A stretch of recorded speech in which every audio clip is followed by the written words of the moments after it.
Hello and welcome to another episode of the Mindset RX series of the Alpha Movement podcast. My name is Tom Foxley and I work with functional athletes and build them the champ's mindset. These podcasts highlight the methods I use to teach the athletes I work with and allow you to pick up the scalable, learnable mindset lessons from the best in functional fitness. Today's show is a gem of an episode with the one, the only Kenny Kane. For those who aren't aware of Kenny's work, his deep thinking has shaped the world of contextual training in CrossFit and the wider world of functional fitness. I'll be honest, I finished this episode in a bit of a daze. What Kenny was speaking about really hit me hard and I was captivated. I also forgot to ask Kenny where his work could be found, probably as a result of being dazed and captivated. If this was anyone else, I'd probably forgo the plug part of the show, but Kenny's work is frankly exquisite. So here's a few places to check out. Firstly, I would definitely check out his work with friend of the show, Dr. Andy Galpin, on the Body of Knowledge podcast, and also his mastery method is fantastic, which you can check out at mastery-method.com. Of course, a touch of housekeeping. 5 days after I released spaces on September's intake of the Inner Athlete Performance Camp, it's sold out, and I already have athletes who have reserved space on the next intake, which will be starting before the end of the year. If you're ready to upgrade your inner athlete, then head on over to mindsetrx.squarespace/coaching. Sorry, I screwed that up again. mindsetrx.com/coaching. I've just changed my domain name, hence the screw up. And I realized I've screwed it up a few times. However, mindsetrx.com/coaching is the link. Also, check out the seminars throughout the UK for the rest of the year. If you missed the most recent London seminars too, a lot of you did. All I'm saying is keep an eye out. Now, let's welcome Kenny Kane to the show. Thank you, Tom Foxley. It's honestly, this is one of the shows that I've been really looking forward to for a long time, even before we connected. And I was like, yes, this is going to be great. So thanks for coming on the show. Oh, glad to be here, Tom. 9 hours apart. We're doing it. We're doing it. Yes, it's coming. Yep. So Can I just interrupt you before you do your intro? Yes, and just to tell your followers, I had the pleasure of catching Tom, everybody, after getting choked out after swallowing a dozen hard-boiled eggs. So that's a story that he'll tell another time, but just to plant the seed of interest for those down the road. And what's more impressive, the shells were still on as well. So it's extra That's the most very impressive. So I know you've spoken about this for must be close to 1,000 times, but can we talk about just briefly touching upon, because I think it's an important way to frame the conversation, just what your childhood looked like quickly and how that shaped your direction. I'm sorry, the question actually just cut out. What did you ask? I said, so can we talk about how your childhood shaped the rest of where you headed up, basically? Yeah, I'm a great kisser. Thanks for asking, Tom. I know you are. So, listen, my childhood, I don't know if I couldn't not be influenced, in particular by my mother, who's in the Swimming Hall of Fame and who was a pioneer in aquatics altogether. She invented the modern scull for synchronized swimmers, but the application was very broad for water polo players or anybody that's propulsing themselves through the water. So she was a world-class swimmer in her youth, had done things like set a record that stood for 24 years underneath the Golden Gate Bridge. She used to swim out to the prison, Alcatraz, when it was still a prison, back in a time when women didn't do things like that. So the benefit of having a mom who's a pioneer, who is a kinesthetic genius as far as like understanding physical movement, is a barbarian when it comes to understanding mental toughness, i.e., she used to swim close to 11 miles a day prior to interval training, something that people like you and myself take for granted. She did long, slow distance and then came across one of the first swimming coaches that integrated intervals into swimming, so had first generation understanding of interval training, then went on to coach a variety of sports. Again, when women didn't coach other sports, particularly didn't coach men's sports through the 60s, 70s, and even coached one of my soccer teams when we had a group of guys who all went on to play collegiate soccer. I grew up in an area that had like an amazing, or as you call football, but we had a really standout town for developing runners and soccer players. So, and my mom was just a very rare human. And then on top of that, my grandfather is also in the Swimming Hall of Fame. He was the president of something called the AAU, which has no relevance now, but it was formerly the Amateur Athletic Union. And, you know, what that meant is as an infant, I was surrounded by going to things like the Olympic trials, surrounded by Olympic level coaches from a variety of sports, being surrounded by people who were pioneers in the fields and the absolute best in what they did. And I didn't think anything of it. I was just a kid running around in his diapers, exposed to this. And when you've got, as an infant, Mark Spitz, formerly the greatest Olympian until Phelps came along and knocked him off as the greatest Olympian, over for dinner, and you're just, you know, not even saying words yet, and you're growing up in an environment where that's like the thing. There's a lot of awareness building. Now, couple that with what was actually happening in my family. Couple that with what was actually happening in our generation. I have 3 older sisters, the youngest of which is 10 years older than me. They were born in the 50s, growing up in the late 60s in San Francisco. What does that mean, Tom? That means that they are, as teenagers, dead center of the sexual, political, cultural, drug revolution that inspired the rest of the planet. Like, literally the epicenter between San Francisco and Berkeley. My mom at the time had me in 1970 and said, I need to get the family out of San Francisco, because San Francisco was a very tumultuous town at that point, or city. And although a lot of really innovative things were happening, raising a family in that environment wasn't the top of her priority list. So she took me in the car, drove around all around Northern California, settled on a town about 50 miles north of San Francisco. Now, she was also planning the divorce with my dad during that time. And she opened basically a fitness club at the beginning of 1973 and moved the family up there. And in 72, bypassed going to the Olympics and sent my dad to Munich, where there was, there's some pretty tragic things that had happened in the 72 Olympics. I'm not sure if you or the listeners or go back that far, but it was a pretty powerful, just a very powerful Olympics. And as that was happening, my dad went as a swim ambassador, basically. And she found the town of Santa Rosa and decided that's where she was going to raise me and the rest of the family. So we transitioned there, got into the health and fitness business. And so, Tom, my upbringing was this kind of mix of having sisters that were exposed to this stuff that you couldn't turn that back, right? They had a touch of the most sophisticated things and things that really most teenagers shouldn't be exposed to.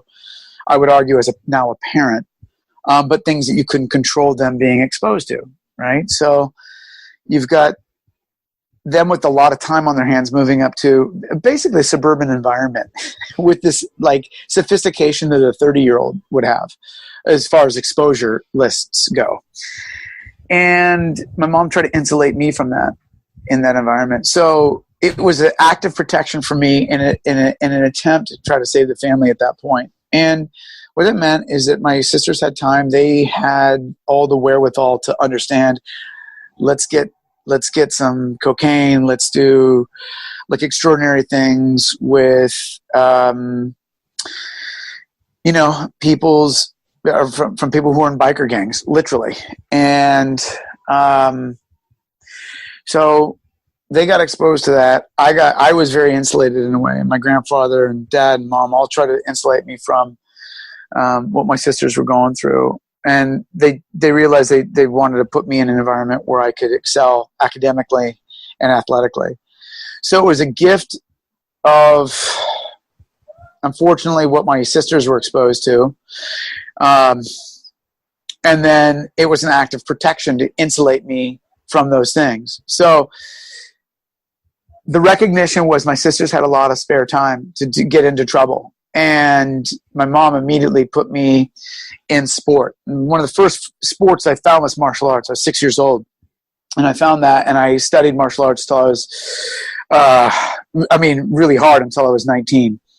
And so, that's a good 12, 13-year run as a martial artist. And that set a massive intellectual, spiritual, psychological platform for the rest of my life to understand that very significant thing that you and I and coaches that care to have the psycho-emotional conversation that's been going on for thousands of years. But the blueprint is in martial arts. The blueprint is in yoga. It's not new. It's not innovative when people go, oh, your body and your mind are connected.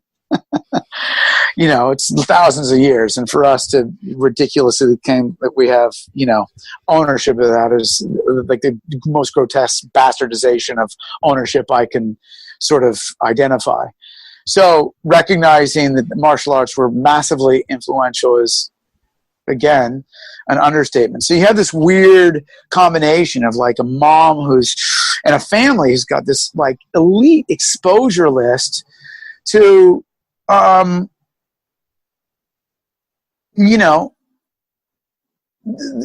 like world-class athletes. And, outside of my office, Tom, I'm going to show you here.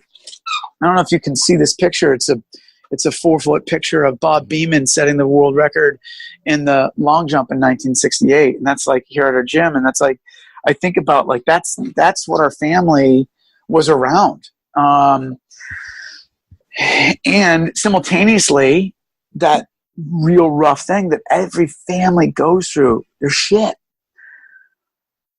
My sisters were exposed to like drugs at an early age. 2 of them were getting kicked out of junior high and middle schools and high schools for getting into like big trouble.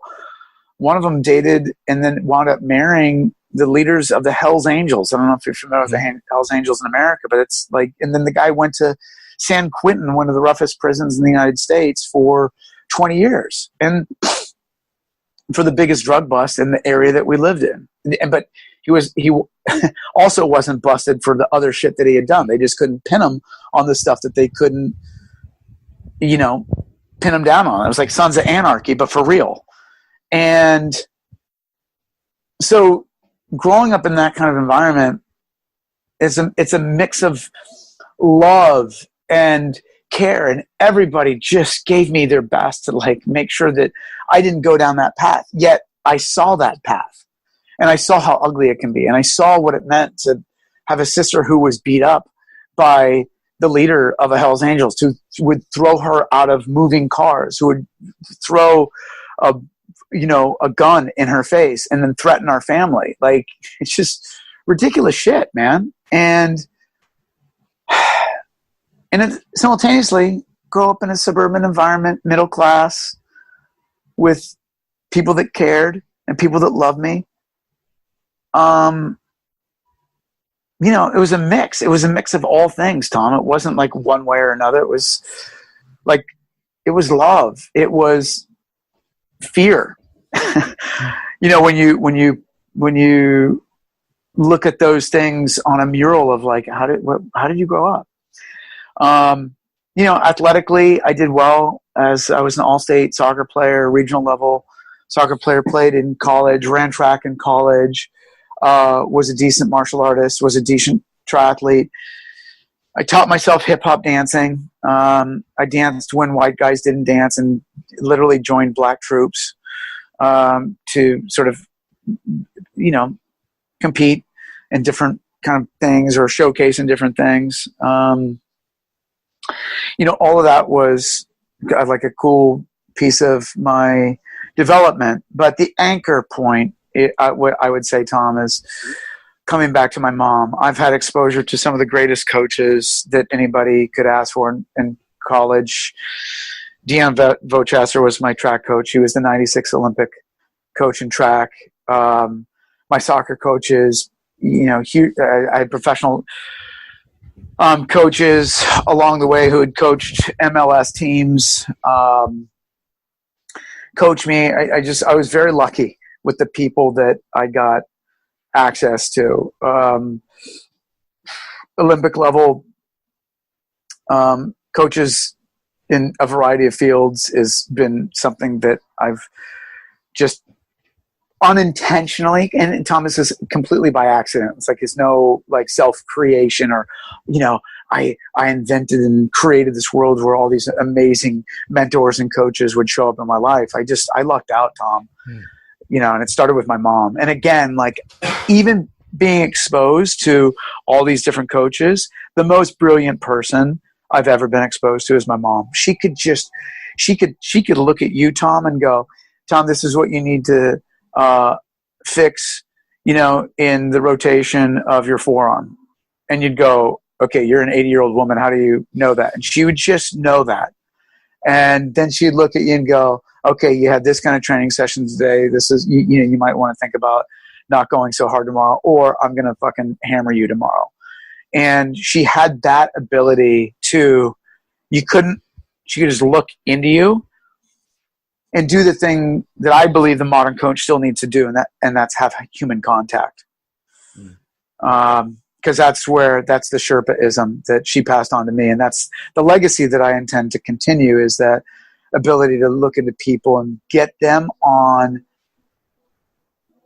not what I want to impose because of whatever methodology or philosophy I'm most recently influenced by, but rather connecting in the moment as an intuitive human. And that only comes from literally decades of work, more than tens of thousands of hours of effort, and work with individuals and groups.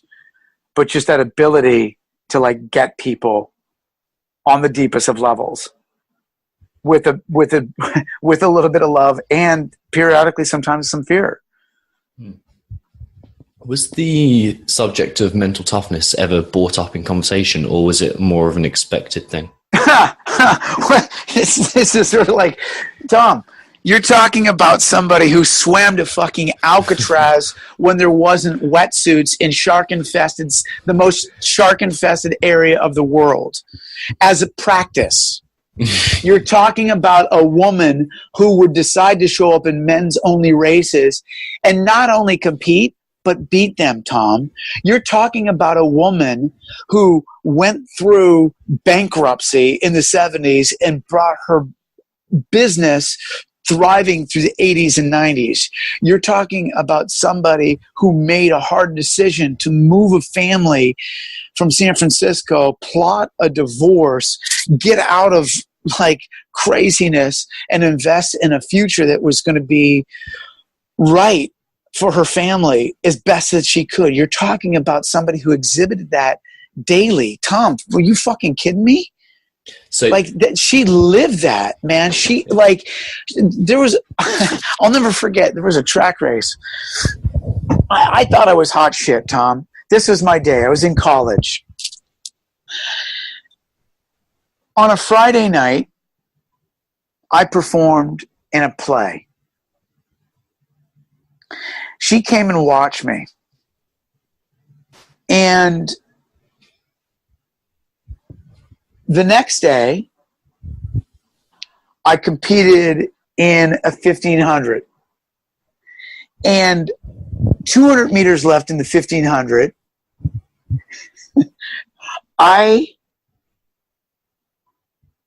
You got to make a choice. The 1500, like people talk about how hard Fran is. Fran is nothing compared to running 1500 meters. And anybody who says Fran's harder than running 1500 meters all out, okay. I invite you to go and run right now 1500 meters all out. Talk to me after and tell me which one's harder. So I got 200 meters left to go. And with 200 meters, you got to make a choice. And it's a choice. I'm with the pack, and I'm in position. I'm in position to win the race. And I make the choice to like ease up a little bit and run a convenient pace. It didn't feel good, but it was a convenient pace. Tom, I finished the race, and my mom had her stopwatch, which she brought to every track race that I ever ran, and her thumb was as accurate as any AccuTrack could possibly be, because she had at that point 55 years of timing people at the side of a pool. So she comes over and shoves the clock, which shows I'm off my PR by 1/10 of a second, but I'm off the leaders by 3 or 4 seconds. And all I needed to do, Tom, was not make a convenient choice, but make a competitive choice. To choose to go with the leaders and get in the mix and not play comfortably. Now, as she's showing me that, I'm in the Central Valley of California. Now, that might not mean anything to you or your listeners. What it means is the water there is non-digestible and basically toxic. It also means that the heat index is 98 degrees. It means that with those two conditions alone, you're just, without running hard, you're going to be kind of sick, like you eating hard-boiled eggs. But the last point is that it's in an agricultural area, which means that the scent of manure is ever present. So those three things combined means when you throw your body into a 1500 max physiological duress, that vomit is coming. So I start to vomit. And then when I start vomiting, she hands me a towel. I'm wiping my mouth. And she's like, you could have closed stronger. You could have finished. You could have had a PR. And she's literally scolding me as a 22-year-old. The rest of my college track team is like, oh, man. Kenny's mom is gangster. It's just sort of like, and the lesson was beautiful, Tom, because she was right. Other times, it would just be all love. Like, she could tell when I would effort, and she could tell when I wouldn't effort. And it wasn't about the time. It was about the lack of effort that I put into that competition. And she knew. For others, it looked like I still had a good race. But she knew me. She knew my soul. She used the clock as a basic, like, look, you're my son. You didn't put out. Now you're going to either do it or you're not, was the lesson. And that lesson, Tom, was one that I needed, and I still look back to this day as one of mental toughness. Like, look, you got to choose these things when it's inconvenient. And there's a moment, and then there's times where it's not going to be there physiologically, and that's fine. But like, in the end, I've got to account for me, and I've got to represent who I am as a human being. And did I or didn't I put full effort in? Nice. So when you so it was an expected outcome for you then to embrace hardship and to choose that option. Well, yeah, I didn't make the choice until it seemed like, look, a fork in the road. Like, it's just going to hurt or it's not going to hurt. And I chose, I'm going to make it hurt a little bit less. Mm. And she saw that. She saw that in my body language, which is what a great coach can do. And it's so subtle. It's so subtle, but she felt it. And that's somebody who does something, who's in a Hall of Fame, who spends her life. She coached almost 70 years, Tom. Like, you just see it. You feel it. It's a feel. You don't see it. It's not a clock. It's not the language. It's none of that. It really is none of that. It's a feeling. And she saw the feeling that I didn't put full effort out. Did and you it's realize a yes that, or no at the end of that. Did you realize that was special at that time? I realized that it was special. It didn't have the significance until I started really develop my intuitive abilities as a coach. And when I really put the pieces together is after I'd done a lot of study with Coach Mark Devine, who is, one of the most influential people in, my coaching principles, because his 5 Mountain philosophy is something that I think a lot of people borrow from, either knowing or not knowing. And I think it's worth like recognizing how significant his principles are. And for anybody who might not be familiar, Coach Divine runs Seal Fit, and he has this very elegant, very useful platform of self-mastery. And he basically says there's 5 mountains in our development. The first one is a physical mountain. The second one is a mental mountain. The third one is an emotional mountain. The fourth one is an intuitive mountain. And the fifth one is that combination of heart, mind, spirit, defined as Kokoro. And, they have the Kokoro camp that like SEAL Fit people go through, which I'm a graduate of. And a lot of people will use the Kokoro experience as a physical trophy. And it's not that. And I think that people that go through it really miss the lessons that it can be, meaning that it's simply an expression of that point where your heart and mind meet together, and you just get really comfortable with the most uncomfortable of experiences, because basically you do Murph for 3 days on the thing, and people throw sand on you and you get in cold water and they beat you up. And it's the most physical demanding crucible I've ever been through. Anybody that's done Ironman or 100-mile races or long go rucks or whatever, they've all corroborated it's the most difficult thing that they've been through. Sans buds or some of those longer preparations for actual military life. I think for civilians it's probably the most rigorous thing that you can get through. But after sort of really studying that, and which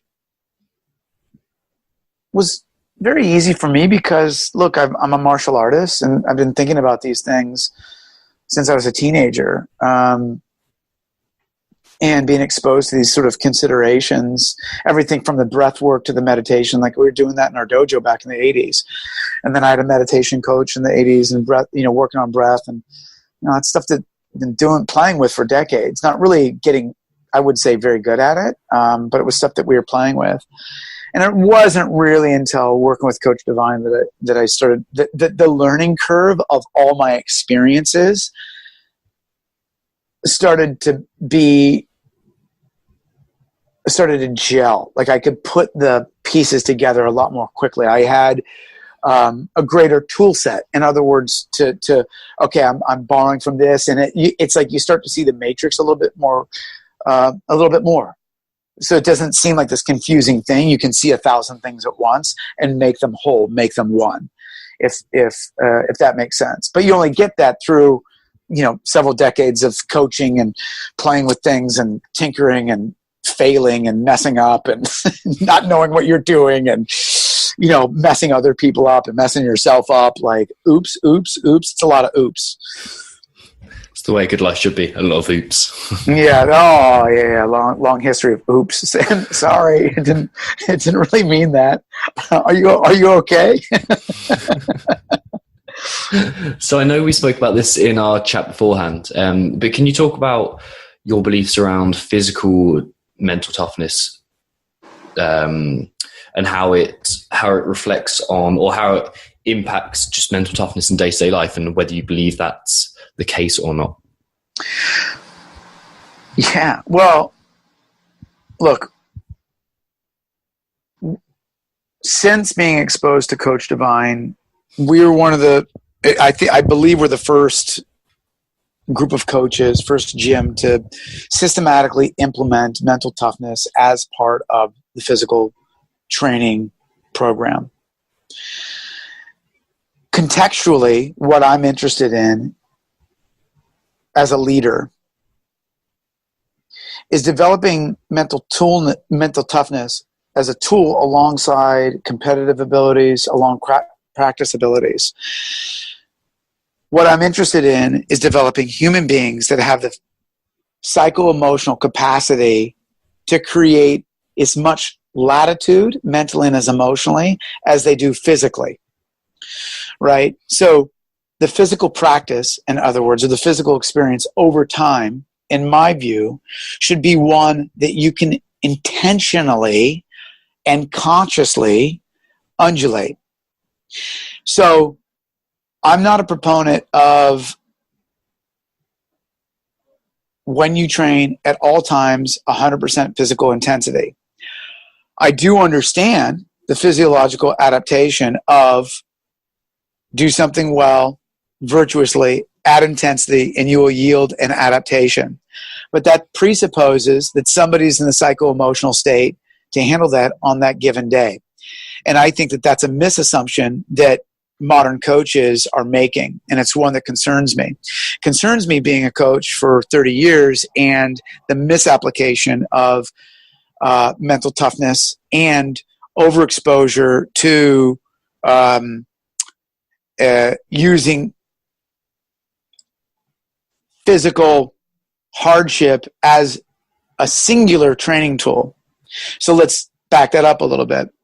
So if we're adding, and I'm not trying to devalue the role of really hard, intense workouts, but the way that we set it up here, you know, as I developed it in 2012 and we systematically imported it in 2013, was, look, the majority of the time you need to practice. And I believe now that, and this is through more experience than anything else, that the hardest thing in mental toughness is actually exercising patience. The hardest thing in mental toughness is exercising discipline.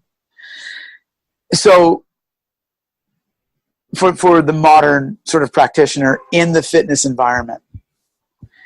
So in the fitness environment, you got consumers and you've got coaches. The coaches are like transformed by, oh my God, I found this thing and it's super intense and it changed my life. I want to share it with other people. I want other people to feel what I feel. And as much as I agree with that, and as much as I agree with that is a life-altering thing, you also have to take two steps back and go, am I importing what I think it means to be a tough human being? Because what I found in working with everything from games athletes to Olympians is that their physical mental toughness often appears to be above the charts,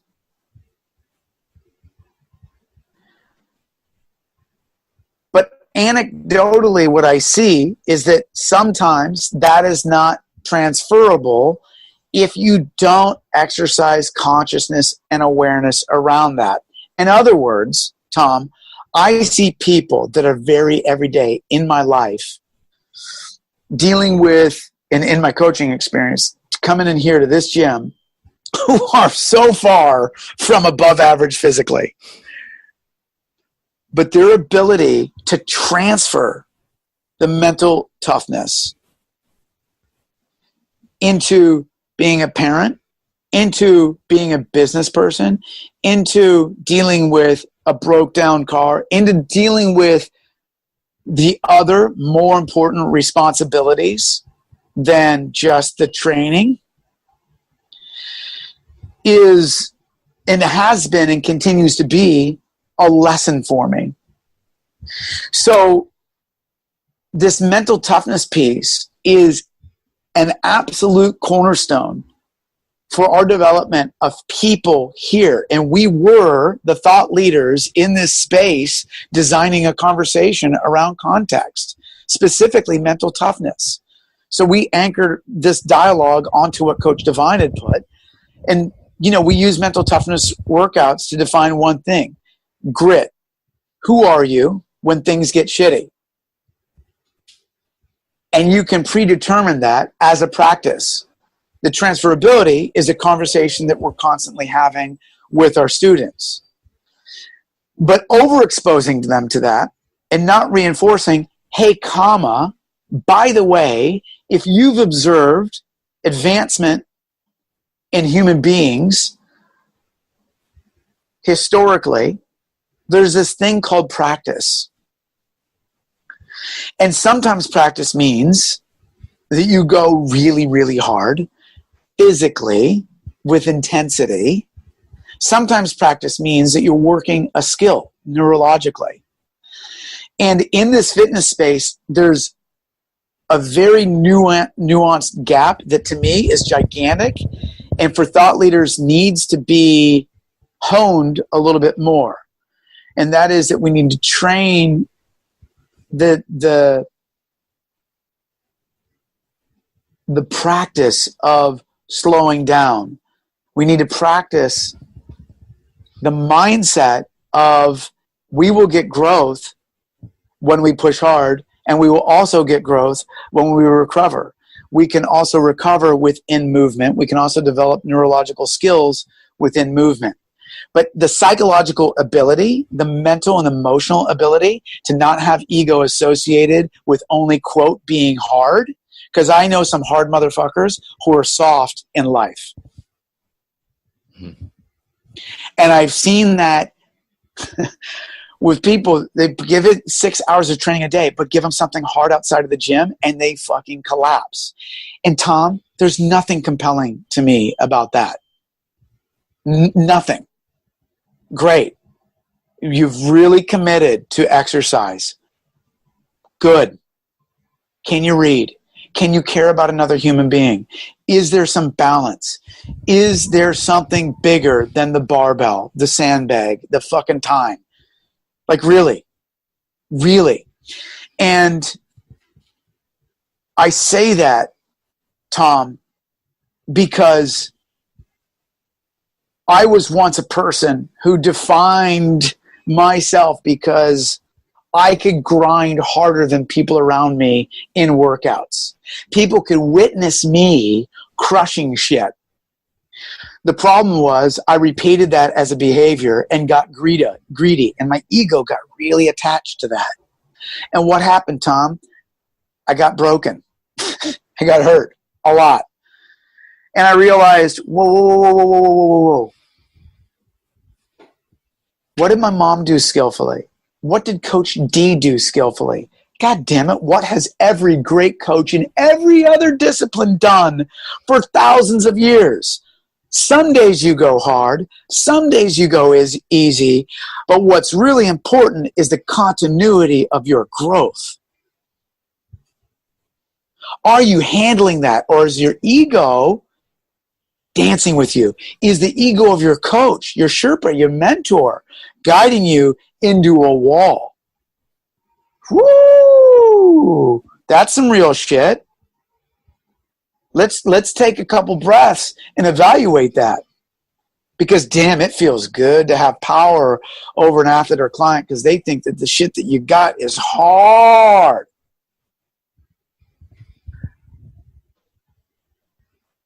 And I say this because, man, a week ago I had the privilege of taking some of the top executives in the world on a retreat. And we did this hard physical crucible in the first day. We took them up a mountain, did a hard AMRAP. Some of them are like just totally collapsing. And they're like, this coach is badass. And it was me and one of my buddies from SEAL Team 6. And they just, oh, this is great, da da da. But then we flipped it. We took them into a room and did some very deliberate 2-stage pranayama breath. A down-regulatory piece, 100%. And at the end, these people who, Tom, when they make a decision or when they push a button, the economy changes. Like, it's that level of CEO. And every single one of these guys went into this deep, transformative, vulnerable state for 40 minutes, and they came out crying, having these deep, emotive transformations where they recognize things that their mental toughness, their ability to charge the day, to not be mediocre, to fucking crush everything, that willingness to be only alpha. I don't mean that as a slight on your project, just by the way. But the mindset of that only there was a massive recognition that there isn't enough place for softness in their life. There's a complete imbalance.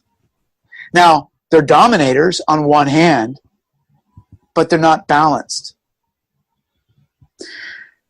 And as we expose our population with this deeper dialogue of, look, the physical is a conduit, and part of being mentally tough is being so strong mentally that you can, for a day or 2 or 3 or 4, let go of a result or even experience orientation, and rather replace that with some mindfulness of other things that can simultaneously help you develop. So if you're talking about using the physical practice of max capacity, max output, there has to be some skill development along the way. And I've only seen skill development really work in environments where playfulness, where humility, where not, I got to crush this, I got to crush this, I'm so stressed, I got to crush this, I got to dominate this.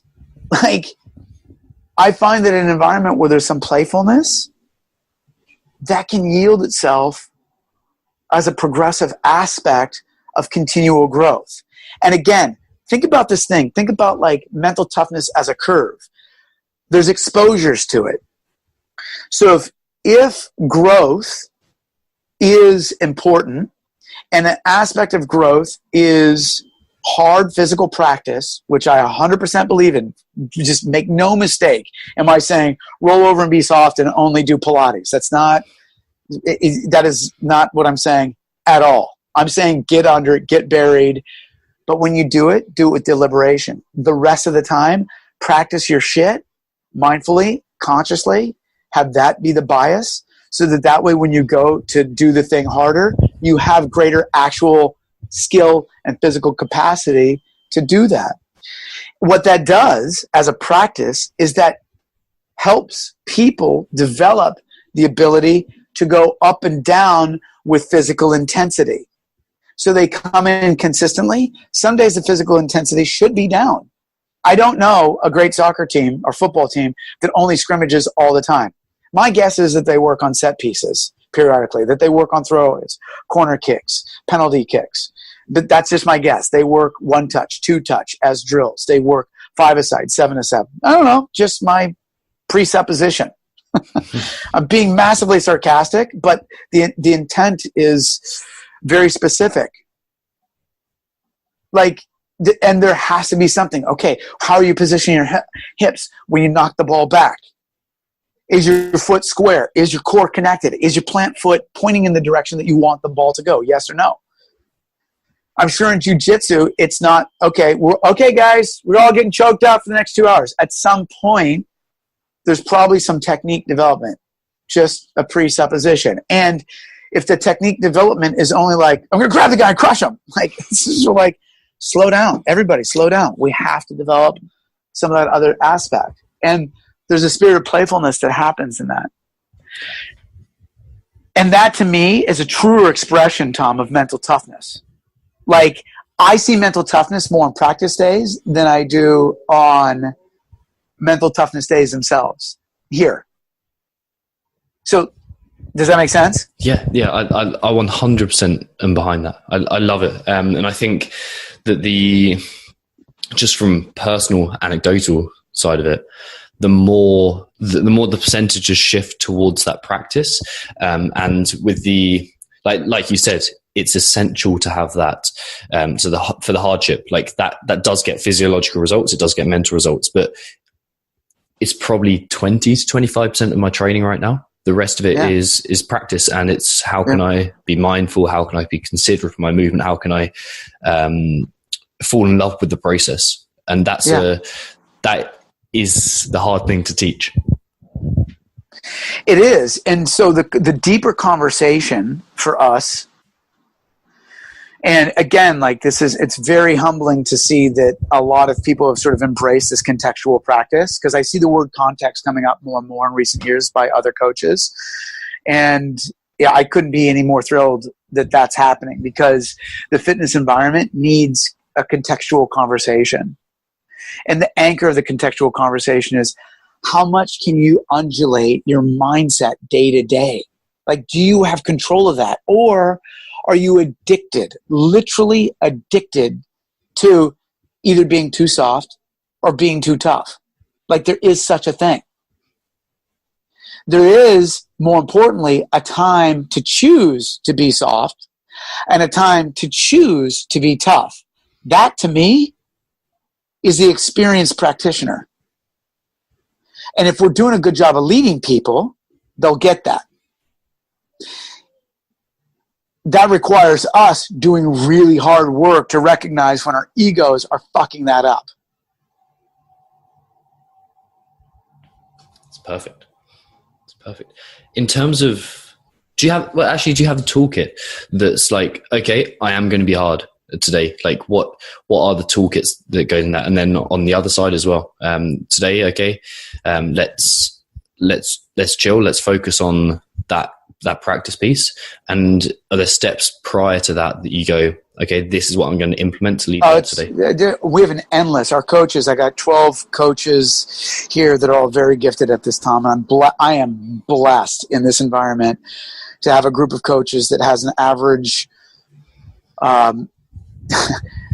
average coaching experience is 11 years per coach here at this gym. And that is, I would assume, above average. It's unheard of. Yeah, and maybe a flat out industry outlier. And with that, you can have these deeper conversations. And sometimes it's as simple as this is one that our coaches use often. Like during a mental toughness piece, we can choose one word of who you will be, a characteristic of who you will be when the workout gets hard. And at the end, it's yes or no. Did you? So you have to be self-aware and critical of yourself. And yes or no, is this transferable to your life? So that's one that we've been doing for literally, I did that with, I started playing with this with the 2011 Games team, which had some extraordinary people on it. Like we had Logan Gelbrick and Danny Leslie and Shirley Brown and Andy Petronic. We had some amazing people on that team. I started thinking with this stuff back then. And who are you going to be? What kind of person are you going to be when it gets tough? And then are you or aren't you? And then furthermore, are you there for your and then we contextualize it even deeper.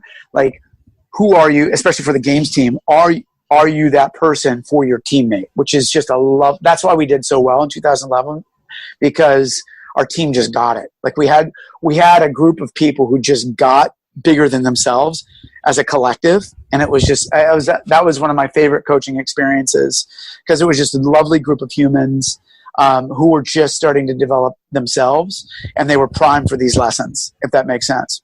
Mm.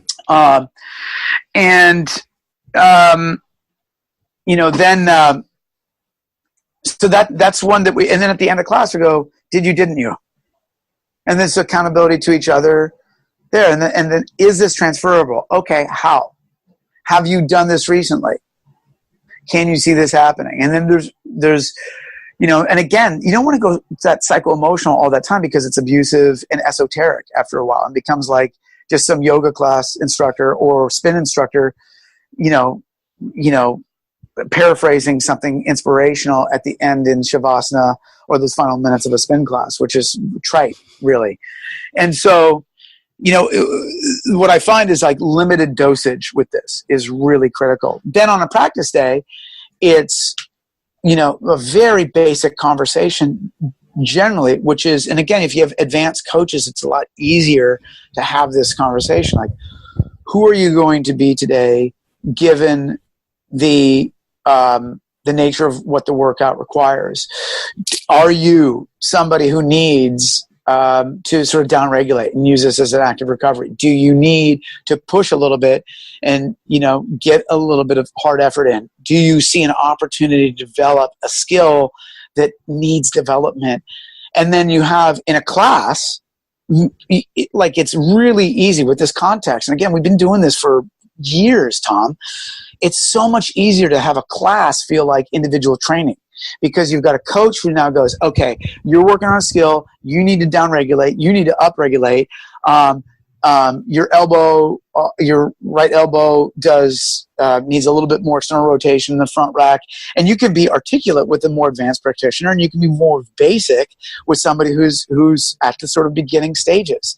And that's what's a beautiful thing. And in our environment, you know, we've created an environment where that dialogue is expected. Like, this is such a coaching-rich, growth-oriented environment that it feels really shitty if a coach has their phone out Instagramming or taking a picture of thing, and the coach isn't with their heart and their eyes feeling what the fuck is going on. We shark. I have my coaches shark. It's a term that we use. So like, you set contacts at the beginning, you set contacts at the end, and you get what each of the people need prior to class, and you shark around the class, making sure that they're getting that technically, mentally, and emotionally throughout the whole hour.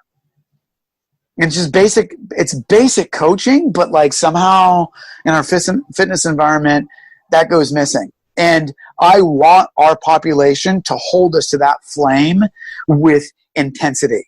I want our population to be able to go, you aren't sharking enough. You aren't touching us enough. Because if they're not, that's what we need to fix. And that's our definition. Like how we coach, we have some principles here that we operate. And I don't know if you know this, but I'm dropping the name CrossFit Los Angeles and bringing in the legacy business that was our family business that I explained earlier, which is Oak Park.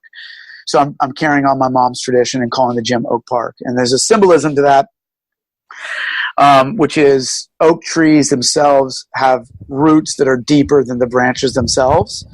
And that's what this place has been for CrossFit alone, because 13 gyms have come from here that have gone on to open. The level of acorns that have gone on to produce amazing stuff in the functional fitness space is profound. It's like a who's list have come through these walls to train, to intern, to be part of what we've created through a decade and a half.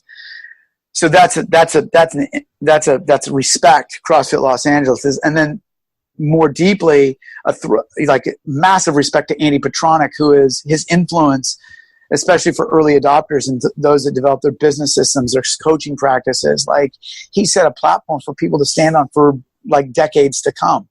And it bums me out that the current population of thinkers doesn't even know who he is. Just like, damn, he is somebody who laid it down and created a platform to literally be successful as a business owner and a coach. In that environment, so many lovely humans have come through here. But we've evolved from what he started, which is elite fitness, into a more important dialogue, which is, I want every person here and every person that comes through our coaches development program, and we have a craftsman's program where coaches can come and spend 2 weeks training with us, because I don't really believe in online training. I believe in spend the time with us, spend the time with me, and it's a higher premium but high exposure, and it's got to be human to human thing. So it's this dialogue of, how do we increase connection for the practitioner and for the group? How do we increase playfulness? Because in an environment of playfulness, people are going to want to sustain their practice. And we prove that. Like, we have people here that are members. We've got people here that have been members for 13 years. And we've named 15 of our rowers off of people that have been here for 8. Now most of them have been here for 11 or 12 since we started that practice. So like legacy, long-term practice, continuity, that's all, man, that's what we do. And at the center of all this, Tom, is grow. How do we grow? How do we grow as coaches? But more importantly, how do we grow as practitioners? And then how do we grow together?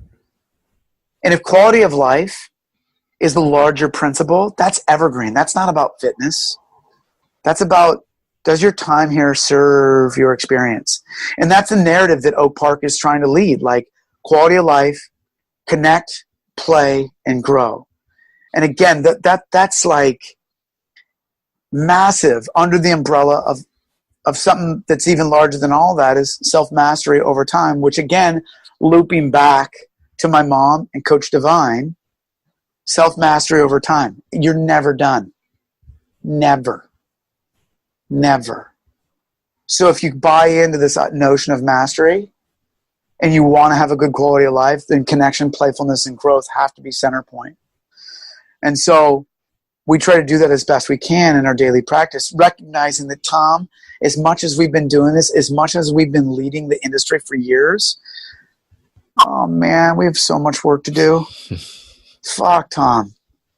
This is an advanced conversation that we're having, and we have so much work to do as a business, for God's sakes, let alone as an experience. But it excites me as a leader. You know, we have so much to do, man, and so much fucking love and care to give to our people. So much goddamn love. If we don't care, if we don't love our people, we've got to get the fuck out of the way and let a coach who gives a fuck in, who cares with their heart. It means something to make that difference. Last night I posted, I got a coach who's been doing this shit for 30 years, Tom, 30. And I caught him coaching Ken Jones, who's a 72-year-old who does bar muscle-ups consecutively. Freak, just total freak. A whole separate side story. But I caught Coach Jamie, and he was so fucking thrilled because he knew Dr. Ken was going to PR on the 500-meter row. And the joy in Silber's face was like 30 years in, it's still novel to him. It's not trite, and he's not on to his next fucking entrepreneurial adventure. No, he's there with a human being in the moment, giving a flying fuck, not scaling so that millions can hear his wonderful, beautiful voice. No. What matters is the population that he cares for, 100 or so people. And he gives a fuck, Tom, with all of his heart. And he's done that for decades, and he continues. And I caught that smile that you feel, that I feel, that we should all feel if we're going to help our population live well.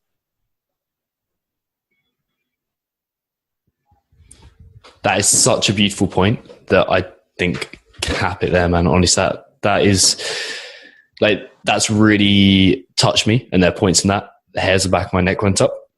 So I think that's going to do that for everyone. And that's an incredible, incredible message. So thank you.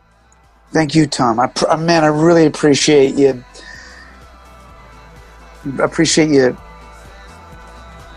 me spend some time with you, man. It's right back at you. Right back at you. Thanks for listening to another episode of the Mindset RX series of the Alpha Movement podcast. Of course, remember to check out the Inner Athlete Performance Camp at mindsetrx.com/coaching. And then you can hear more about the Champs Mindset, about how you can create the Champs Mindset, and also learn a bit from previous athletes who have gone through the course. And of course, check out seminars throughout the UK. There's one more in Netherlands happening on the 10th of November off the top of my mind. Aside from that, that is going to be it for 2017. So get off those spaces, and I'll hopefully see you there.